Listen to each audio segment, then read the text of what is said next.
Life had always been clear-cut for me. I'm Dr. Ethan Mercer, head pediatric surgeon, the guy who holds life and death in his hands almost every day. At work, I'm in control. Every cut I make is calculated, every decision precise. But at home? Home was supposed to be my sanctuary. A place where I didn't have to analyze or second-guess. Just me, my wife Hannah, and our kids, Caleb, Lily, and Mia. Or so I thought. It started with something so small, I almost ignored it. My kids, my pride and joy, don't look like me or Hannah. It's not like I expected carbon copies, but their eyes, gray-blue, stood out in a way I couldn't explain. Mine are hazel. Hannah's chestnut. Genetics can be weird, sure. I told myself that more times than I'd like to admit. Then came the memories. I don't know why they came up. Maybe it was a photo Caleb brought home from school. A project about family. Write about your miracle, the instructions said. Caleb wrote about being born. I smiled, proud of how thoughtful he was. But miracle made my stomach churn. Hannah and I had struggled with infertility for years. I was the guy who kept the hope alive, even after treatment failed. Then Gabe stepped in. Gabe Warren, my best friend since college, our endocrinologist, and as my mom Ellen always said, practically family. Gabe, with his easy charm and constant solutions. He's the one who guided us through the darkest times, always promising we'd get through it. Science is on your side, Gabe told me during one of our lowest moments. His hand lingered on Hannah's shoulder just a bit too long, but I chalked it up to Gabe being Gabe. He was close to both of us, or so I believed. I hadn't thought much about Gabe in years. But suddenly, he was there in my mind, cropping up in places that didn't make sense. Hannah's laughter from the kitchen one evening caught my attention. I walked in, expecting to see her scrolling through her usual true crime podcasts or texting her sister. Instead, she quickly locked her phone. Funny story online, she said, her voice a bit higher than usual. She changed the subject before I could ask more. It didn't sit right. The next day, I stumbled upon an old photo album Ellen left behind during one of her visits. It was filled with family memories. My graduation, family vacations, holidays. But there, nestled between the pages, was a picture of Gabe and Ellen sitting on a park bench. He had his arms slung around her shoulders, and she was smiling at him in a way that felt too familiar. I closed the album quickly, but the image stayed with me. Why did it feel so strange? Gabe had always been like a son to Ellen. Her words, not mine. She'd even said it when I brought up Gabe's involvement in our fertility treatments, back when I thought he might be overstepping. That night, I laid awake, staring at the ceiling, replaying moments that suddenly felt different. Ellen defending Gabe when I questioned his judgment. Hannah avoiding my eyes when I asked about some of the appointments she went to alone. Gabe's name showing up over and over in the treatment records. It wasn't anger. Not yet. It was doubt. A seed planted in my mind, growing bigger with every memory. I told myself I was overthinking it, but my gut wouldn't let it go. And I trust my gut. It saved lives in the OR. By the end of the week, I knew I couldn't ignore it. I started digging. Carefully. Methodically. I requested clinic records, under the guise of organizing my files. What I found. It was the first crack in my perfect picture. Some of the forms were incomplete. Dates were off. Signatures were missing. And every time, there was Gabe's name, stamped like a seal of approval. I didn't want to believe it. But it wasn't about what I wanted. It was about the truth. And I couldn't stop until I found it. I'll admit, I hesitated before going further. Part of me hoped I was wrong. Prayed, even. I didn't want to be the guy who tore his family apart over suspicion.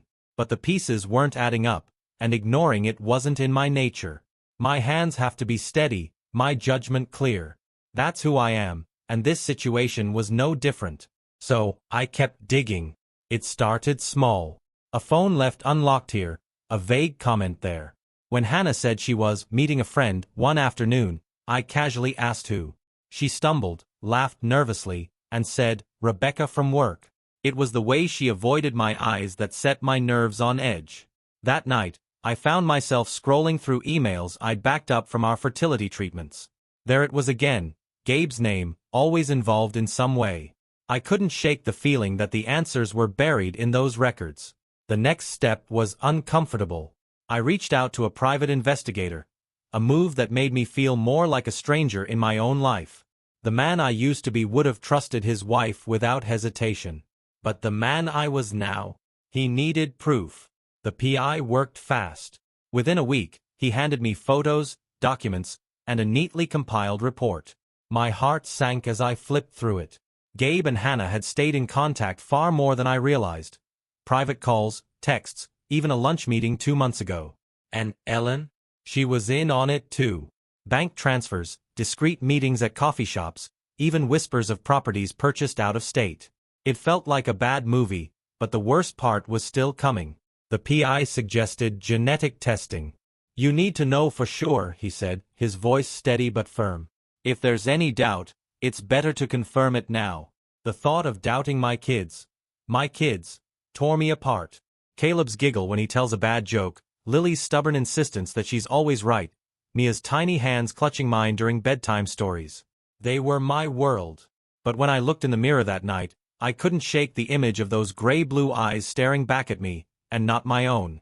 I sent away for the tests the next day, swabbing the kids in a moment that felt both innocent and cruel.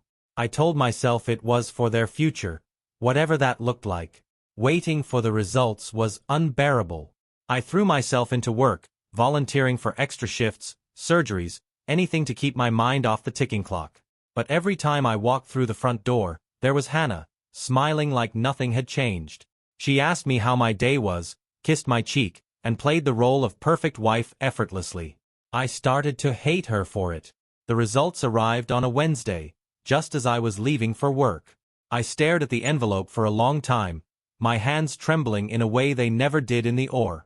I opened it in my car, parked in an empty lot where no one could see me. The truth hit me like a scalpel to the chest. The children were mine. Relief flooded through me, but only for a moment. Because with that relief came a darker realization. If the kids were biologically mine, then Gabe's hold on my family wasn't about biology, it was about manipulation. The PI's findings came rushing back. Gabe wasn't just an endocrinologist, he was a con artist, spinning a web of lies and control. And Ellen? My own mother? She'd helped him tighten that web, ensuring I was the last to know. I gripped the steering wheel so hard my knuckles turned white. The betrayal wasn't just about Gabe or Hannah anymore, it was everyone I'd trusted. I wasn't just going to uncover the truth. I was going to expose every single one of them. After finding out the kids were biologically mine, you'd think I'd feel some kind of victory. I didn't. That relief was buried under a landslide of anger. Not just at Gabe or even at Hannah, but at myself. How had I let this happen right under my nose? For a few days, I kept my head down and tried to play it cool. I kissed my kids goodnight like everything was normal, joked with Caleb about his latest Lego masterpiece, helped Lily practice her spelling test, and sang Mia her favorite lullaby before bed. But inside, I was boiling. Hannah, though, she was too calm, too perfect. It was like she didn't notice the crack forming in the foundation of our life. Or maybe she did, and she was waiting for me to confront her. Either way, I wasn't ready to tip my hand. Not yet. Instead, I kept gathering. Gabe was a puzzle, and I was determined to solve him. He wasn't just the helpful best friend I'd thought he was. The PI's report made that clear. He was calculating, pulling strings behind the scenes like he was some kind of puppet master. And Ellen? I couldn't wrap my head around how my own mother had become one of his biggest supporters. The next piece fell into place during a routine surgery. Funny how clarity can hit you in the middle of something so life or death. I just finished removing a tumor from a kid's spine when the thought struck me. Why was Ellen moving money into private accounts? That night, I logged into the family finances. I wasn't proud of snooping, but at this point, the gloves were off. What I found made my stomach churn. Ellen had been quietly transferring funds into an offshore account for years. Money she said was for future family needs. But the transactions didn't add up. The amounts were inconsistent. The timing strange. And the name on one of the receiving accounts? Gabriel Warren. I closed the laptop, my heart pounding. It wasn't just betrayal, it was betrayal with a plan. A plan I wasn't part of. The next morning, I confronted Ellen, or tried to. She'd come by to see the kids, as usual, armed with cookies and her over-the-top smiles. But as soon as I brought up the money, her face changed. "What are you talking about, Ethan?" she asked, her voice too light, too dismissive. "I'm talking about you funneling money to Gabe," I said, holding her gaze. She scoffed, shaking her head. "That's ridiculous. Gabe's been helping us. He's done so much for this family. More than you realize. Helping us." I couldn't help but laugh, the sound sharp and bitter. "By lying? Manipulating? What exactly did he do that was so helpful, Mom?" Her expression hardened. "You've always been so ungrateful, Ethan. Gabe saved your family when you couldn't. If it weren't for him, you wouldn't have your miracle children. Maybe you should thank him instead of playing detective." The words hit me like a slap. My mother, the woman who'd always claimed to have my back, was defending the man who had wormed his way into every corner of my life. "You're unbelievable," I said, my voice low. "You think I should thank the guy who's been trying to take everything from me? What's next, Mom? Were you going to pack up my kids and move them into his house?" She didn't answer. Instead, she grabbed her bag and walked out, slamming the door behind her. It wasn't until later that night, sitting alone in the dark, that I realized she hadn't denied it. That was the turning point. Whatever this was, whatever game they were playing, I wasn't going to let them win. The next step? Making sure they knew I wasn't the guy they could walk all over anymore. I was done being the surgeon who played clean, cutting straight and neat. This time, I'd go for the kill. Once I'd seen Ellen's true colors, there was no turning back. The people closest to me, the ones I'd trusted with my life, were conspiring behind my back. It wasn't just Gabe, Hannah, and Ellen anymore. It was a twisted alliance that needed dismantling. I started small. Control the variables. Protect the kids. Caleb, Lily, and Mia didn't need to be caught in the crossfire of whatever storm was coming. I arranged for them to spend more time with Jessica, an old family friend and someone I knew I could trust. A fun weekend sleepover, I called it. They were thrilled, which made it easier to pack their bags and send them off. Hannah, meanwhile, barely noticed. She'd been distant lately, making excuses to step out of the house or work late. I watched her carefully, piecing together her moves like a surgeon mapping out an operation. Every time she left, I'd check her phone or laptop. Her passwords were laughably easy. Our anniversary and Mia's birthday. What I found was enlightening. Emails and texts with Gabe, always with the same tone. Friendly. Supportive. A little too personal for my taste. She talked about feeling trapped and uncertain about the future. Gabe, of course, played the knight in shining armor, always offering advice or a shoulder to cry on. But the kicker? A draft email she'd never sent, written in a moment of raw honesty. "I can't keep living like this. Ethan deserves better, but I don't know how to leave without destroying everything. Gabe, I don't know what to do anymore." I read it over and over, trying to make sense of the woman I'd married. The woman who once promised me forever. And now? Now she was plotting her escape, with Gabe's help no less. The pieces were starting to fit. Gabe wasn't just some opportunist, it was worse. He was a predator, sniffing out weakness and pouncing on it. He'd manipulated Hannah into doubting me, Ellen into helping him, and God knows who else into covering for him. But if he thought I'd go down quietly, he didn't know me at all. I hired a second private investigator, this time focusing solely on Gabe. I needed to know everything about him, his practice, his finances, his connections. It didn't take long to uncover the dirt. Fraudulent medical records, questionable financial dealings, and, most damning of all, plans to purchase property in a distant state, properties listed under a shell company tied directly to Ellen. It wasn't just a betrayal anymore. It was a heist. They were planning to take my kids, my life, and build a new one without me. That's when I decided to flip the script. Gabe and Ellen thought they were running the show. They thought I was the fool, too focused on work to see what was happening. They were wrong. I started planting seeds of doubt. Subtle things. I'd leave a copy of the kids' DNA results on the kitchen counter, folded just enough for biological match to be visible. I mentioned to Hannah how much I appreciated her staying in town despite her busy schedule. She didn't ask what I meant, but the look on her face said she was scrambling to figure out how much I knew. The final piece of the puzzle came when I found Gabe's Achilles heel, his sterility. It was buried deep in old medical records from his early 20s, long before he became the miracle doctor who helped couples conceive. He'd been lying for years, using forged sperm count tests to sell a fantasy of success. He'd built his entire reputation on a foundation of lies. And I was about to tear it all down. But first, I needed to get them all in one place. A confrontation where there would be no escape. No excuses. The plan was already forming in my head. I'd host a family dinner, just the 5 of us. Hannah, Ellen, Gabe, me, and the truth. The night of the dinner came fast. If nerves were there, I didn't feel them. This wasn't fear.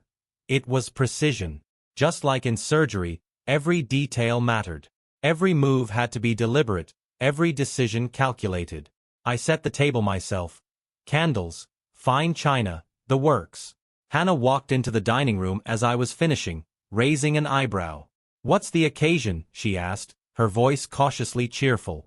"Family dinner," I replied evenly, smoothing out the tablecloth. "Just us, Gabe and Mom. It's been a while since we've all sat down together." She hesitated, looking at me like she was searching for some hidden meaning. "Gabe's coming?" I nodded, pretending not to notice her discomfort. "Of course. He's been such a big part of our lives. I figured it'd be nice to thank him properly." She opened her mouth like she wanted to say something, but then she thought better of it. "I'll, make sure the kids are settled at Jessica's," she mumbled, disappearing into the kitchen. That was the thing about Hannah. She was good at deflecting, good at pretending everything was fine.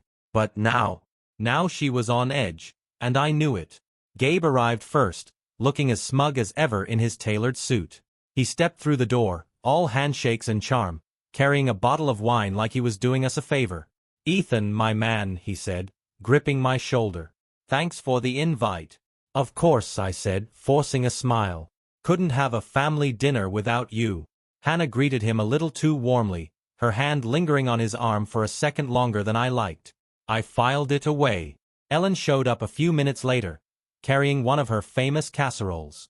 "You're going to love this, Ethan," she said, smiling like she hadn't been funneling money to Gabe behind my back. "Thanks, Mom," I said, taking the dish. "It's always a hit." With everyone seated, I made a show of pouring wine, keeping the conversation light.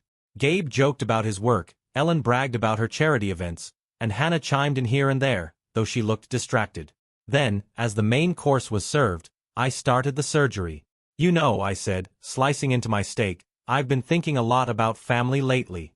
How much it means. How much we sacrifice for it." Gabe tilted his head, watching me closely. "That's the kind of sentiment I can get behind. Family's everything."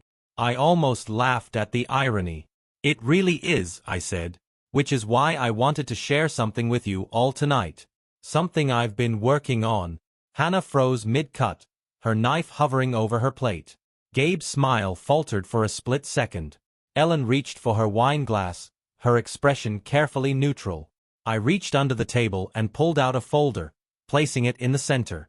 "I had some tests run recently," I said casually, "just to confirm a few things.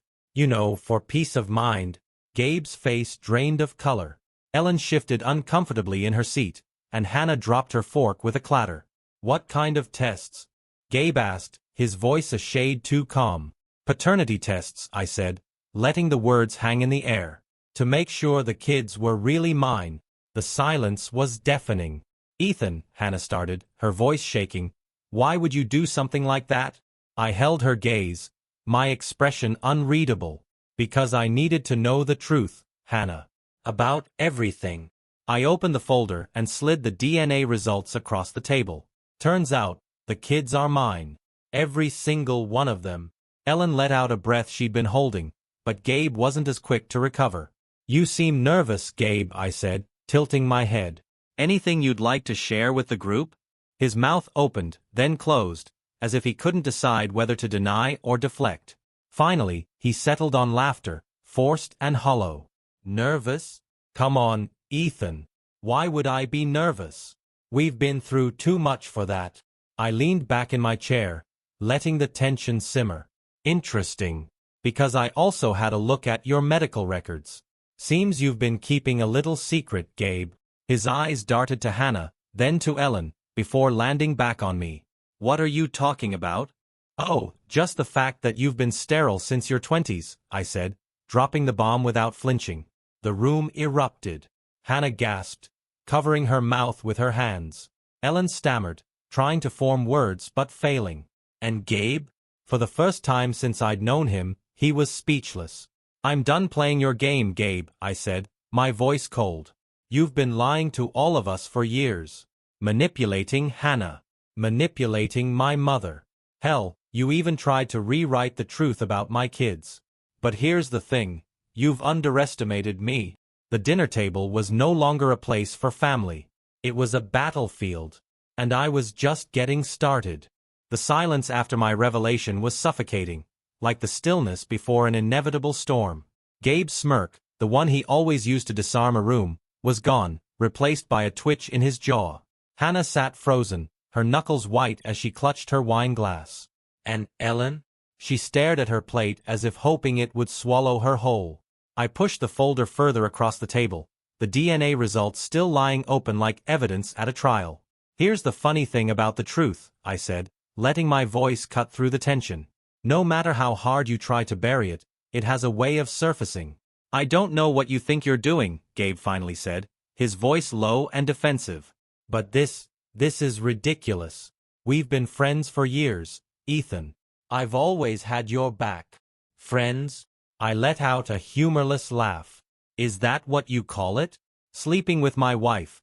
Conspiring with my mother to take my family from me? That's your definition of friendship. Hannah flinched, her gaze darting between me and Gabe. Ethan, you're misunderstanding. Am I? I interrupted sharply, locking eyes with her. Explain it to me then. Explain the secret emails. The unsent draft where you're begging Gabe for guidance. Explain the lunches, the texts, the lies. Her mouth opened, but no sound came out. She was a deer caught in headlights, and for the first time in years, she didn't have a quick excuse. Ellen, however, found her voice. Ethan, don't do this, she said, her tone pleading. We were only trying to help. Gabe has done so much for this family. You don't understand. Oh, I understand perfectly, I snapped, turning my glare on her. You've always been good at picking sides, Mom. And somehow, it's never mine. Ellen's face fell, but I didn't let up. What's the endgame here, huh? Were you planning to move my kids out of state? Start a new life with Gabe pulling the strings? Or was this just another way to prove I wasn't good enough for you? You're being paranoid, she cried, but her voice cracked, betraying her. No, I said, leaning forward, my voice dropping to a dangerous calm. I'm being thorough. Something you and Gabe didn't account for. I reached for the second folder I'd prepared and tossed it onto the table. Bank records, I explained, watching their faces as I spoke. Offshore accounts. Property deeds. Forged medical documents. Everything you've been doing, Gabe, is in there. And Ellen? Your fingerprints are all over it, too. Ellen's face turned pale as she reached for the folder, flipping through the pages with trembling hands. How did you? Because I'm not an idiot, I cut her off. Unlike you, I pay attention to detail. That's why I'm the one saving lives and not scrambling to cover my tracks. Gabe stood abruptly, his chair scraping against the floor. This is ridiculous, he barked, his usual composure cracking. You think you're some kind of hero, Ethan? You're delusional. All I ever did was try to fix what you couldn't. If it weren't for me, you'd still be stuck in that miserable cycle of failure. And yet here I am, I said, rising to meet him. With my kids, my career, and a mountain of evidence that will destroy you. So tell me, Gabe, Who's really the failure here? For a moment, I thought he might swing at me. His fists were clenched, his chest heaving, but he didn't move. Instead, he looked at Hannah, desperation flashing in his eyes. "Tell him," he demanded. "Tell him it wasn't like that. Tell him I was just trying to help you." Hannah's voice was barely a whisper. I don't know what to say." "You don't know what to say?" I echoed, shaking my head. "After all the lies, after everything you've done, that's the best you can come up with?" She started to cry, but I felt no sympathy. "Not this time. You made your choices, Hannah. You chose Gabe. You chose deceit. And now you're going to face the consequences." I turned back to Gabe, who was still standing, his confidence reduced to a brittle shell. "Sit down," I ordered, my tone cold and commanding. When he didn't move, I gestured toward the security camera in the corner of the room. "Don't make me call the police," I added. "Because I will. And trust me, the footage from tonight will make for an interesting addition to your fraud investigation." That did it. He sat, though his glare could have cut through steel. The room was silent except for the sound of Hannah's quiet sobs and Ellen flipping through the damning documents. "This isn't over," Gabe finally muttered, but his voice lacked conviction. "Oh, it's over," I said firmly. "For you. For all of you. And when I'm done, you'll wish you'd never underestimated me." Dinner was over, but the reckoning had just begun. After the dinner, I didn't wait for the dust to settle. I wasn't here for apologies or redemption arcs. I was here to dismantle every piece of their plan and leave them with nothing. The next morning, I started with Gabe. He liked to present himself as the untouchable professional. Charismatic, respected, the guy with all the answers. That image wasn't going to last much longer. I compiled every piece of evidence I had, his forged medical documents, the financial fraud tied to his name, and the shell companies Ellen had helped set up for him. Then I sent it to every authority that mattered. The medical board, law enforcement, and a few journalists I knew would sink their teeth into the scandal. Gabe didn't see it coming. By noon, his office was swarmed with investigators. Patients waiting in his lobby were sent home as the clinic shut down indefinitely. I was at work when it happened, finishing up a surgery. My assistant handed me my phone during the post-op debrief. A news alert lit up the screen. "Respected endocrinologist under investigation for medical fraud and misconduct." The accompanying photo showed Gabe being escorted out of his practice, his face grim, his hands clenched into fists. For the first time in days, I let myself smile. Next, I turned my attention to Ellen. Confronting her directly hadn't done much, but I knew her weakness, her reputation. My mother had always thrived on appearances, the high society matriarch who held her head high at every charity event and fundraiser. That was her Achilles heel. I sent the financial records to the IRS, along with proof of the offshore accounts. A few well-placed calls to mutual acquaintances ensured that whispers about her involvement with Gabe's schemes spread through her social circles like wildfire. It didn't take long for the fallout to hit. Ellen called me that evening, her voice trembling. "Ethan, you have to stop this," she pleaded. "They're freezing my accounts. The FBI is asking questions. This is going to ruin me." "You ruined yourself," I said flatly. "You picked your side, Mom. Now you can live with it." She started to cry, but I hung up before she could try to manipulate me. Hannah was next, though her punishment didn't require lawyers or investigators. Her guilt and shame were eating her alive. She spent the next few days tiptoeing around the house, avoiding eye contact, her usually confident demeanor reduced to nervous glances and half-hearted apologies. When she finally worked up the courage to speak, I was sitting at the kitchen table, scrolling through updates on Gabe's investigation. "Ethan," she started, her voice shaking, "I know I've hurt you. I know I made mistakes. But please, please don't take the kids away from me." I didn't look up. "Why shouldn't I?" She froze, searching for words. Because I love them. I love you." I was weak, but that doesn't mean I don't care about our family. I set my phone down, staring at her. "If you loved me, you wouldn't have betrayed me. And if you loved the kids, you wouldn't have put them in the middle of this mess." Tears streamed down her face. "I'm sorry," she whispered. "Not good enough," I replied. "Here's how this is going to work. I'm filing for divorce. I'm asking for full custody, and you're going to agree to it. You'll still get to see them, but on my terms. You don't have the leverage here, Hannah. Not anymore. Her face crumpled, but she nodded. She knew she didn't have a choice. I didn't sleep much that night. Even with the winds piling up, there was no real joy in it. Just exhaustion. Gabe's career was in shambles. Ellen's name was ruined. Hannah had no way out. But the real victory was still ahead. Protecting my kids and building a life where none of them could touch me again. This wasn't just about revenge. It was about justice, and making damn sure they never had the chance to hurt me or my family again. The morning after I laid down my terms with Hannah, I called my lawyer. Divorce wasn't just an idea anymore. It was the next step in reclaiming my life. I wanted everything in writing. Custody of the kids, control of our assets, and clear boundaries. This wasn't going to be an amicable split, but it was going to be fair, at least to the people who deserved fairness. Hannah's initial response was a mix of shock and resignation. "I'll sign whatever you want," she said, her voice barely above a whisper. Don't take the kids away from me completely. You'll have visitation," I replied coldly. "Supervised, if necessary." She didn't argue. I think she knew she'd already lost the fight before it even started. I focused on the kids next. They were still at Jessica's, blissfully unaware of the chaos unraveling around them. I wanted to keep it that way. The last thing they needed was to see their mom crying or hear about Gabe's scandals on the news. I took a personal day and drove to Jessica's house.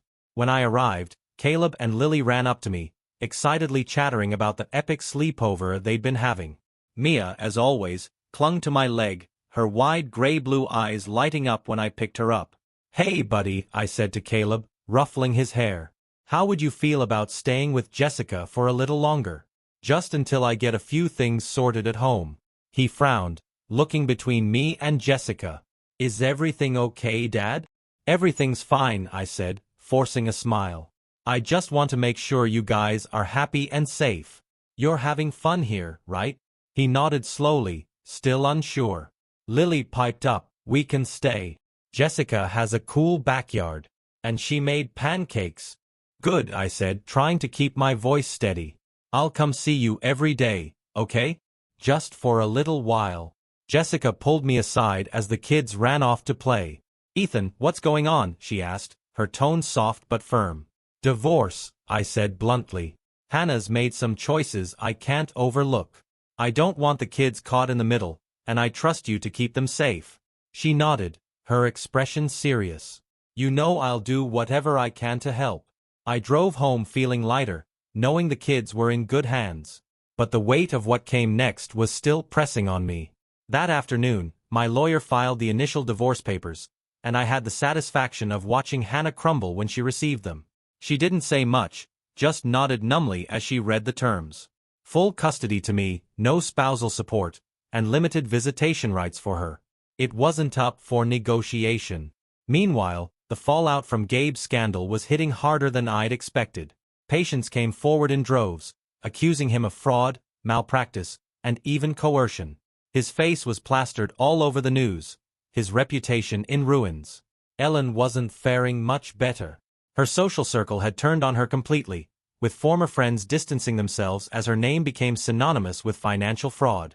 She tried calling me multiple times, but I let every call go to voicemail. I had nothing left to say to her. And yet, through all of this, I still felt the weight of the betrayal. Revenge had its place. It gave me a sense of control in a situation where I'd been robbed of it, but it didn't erase the pain. One evening, as I sat in the quiet of the house, I realized that I needed to focus on something more than tearing them down. I needed to build something better, for me and for the kids. The next morning, I called a counselor who specialized in family trauma. I wasn't going to let what happened define us. If nothing else, my kids deserved a father who was whole, not someone trapped in the wreckage of his past. This wasn't just about survival anymore. It was about finding a way forward. And I wasn't going to let anything, or anyone, stop me. Weeks turned into months, and the dust began to settle. The legal proceedings were swift. Hannah signed the divorce papers without a fight. I was officially granted full custody of the kids, and her visitation rights were limited to weekends, supervised by a court-appointed mediator. She tried once to appeal to me directly. One rainy afternoon, she showed up at the house unannounced, her face pale and streaked with tears. "Ethan, please," she said, standing in the doorway. "Let's talk. We can fix this." I stared at her for a long moment, feeling nothing. No anger, no pity, no longing for what we once had. Just a deep, hollow absence. "There's nothing to fix," I said, my voice calm but final. "You made your choices, Hannah. Now you live with them." She nodded, swallowing hard. "Do you hate me?" I thought about that for a moment, then shook my head. "No. I don't have the energy to hate you. But I don't forgive you either." And that was the last time we spoke outside of arrangements for the kids. As for Gabe, his downfall was public and humiliating. His medical license was permanently revoked, and he faced criminal charges for fraud and conspiracy. Multiple lawsuits from former patients ensured that whatever money he had left would be drained by legal fees and settlements. Ellen wasn't spared either. The IRS froze her accounts, and she faced a slew of charges for tax evasion and money laundering. Her high society friends abandoned her, and she was sentenced to a short stint in federal prison. A far cry from the life she'd built on appearances and control. By the time it was over, they were both stripped of everything they'd taken pride in. But me? I didn't let revenge consume me. I had my kids to think about. Caleb, Lily, and Mia were my world, and I was determined to give them the stability and love they needed. We moved to a new house, a modest, quiet place in a town far from the shadows of what had happened. I threw myself into fatherhood like never before. I took Caleb to science fairs, cheered Lily on at her soccer games, and helped Mia paint her bedroom in a ridiculous shade of purple because she swore it was Princess Purple. In time, the kids adjusted. Caleb's sharp mind turned toward law. He wanted to protect families like ours from injustice. Lily, ever the creative spirit, found solace in art and dreamed of helping others heal through it. And Mia? She was pure light, too young to remember much of the turmoil. She grew up with an unshakable confidence that told me she'd never let anyone take advantage of her. Years later, I met someone new. She wasn't flashy or complicated, just honest, kind, and good. She loved my kids like they were her own, and for the first time in a long time, I felt what it meant to trust again. On the surface, it looked like I'd won. But it wasn't about winning or losing anymore. It was about finding peace, moving forward, and refusing to let betrayal define the rest of my life. And when I looked at my kids, thriving and happy, I knew I'd done exactly that. Justice had been served, and the scars, while deep, had healed. Some battles are about tearing things down. Others are about rebuilding. I chose to rebuild.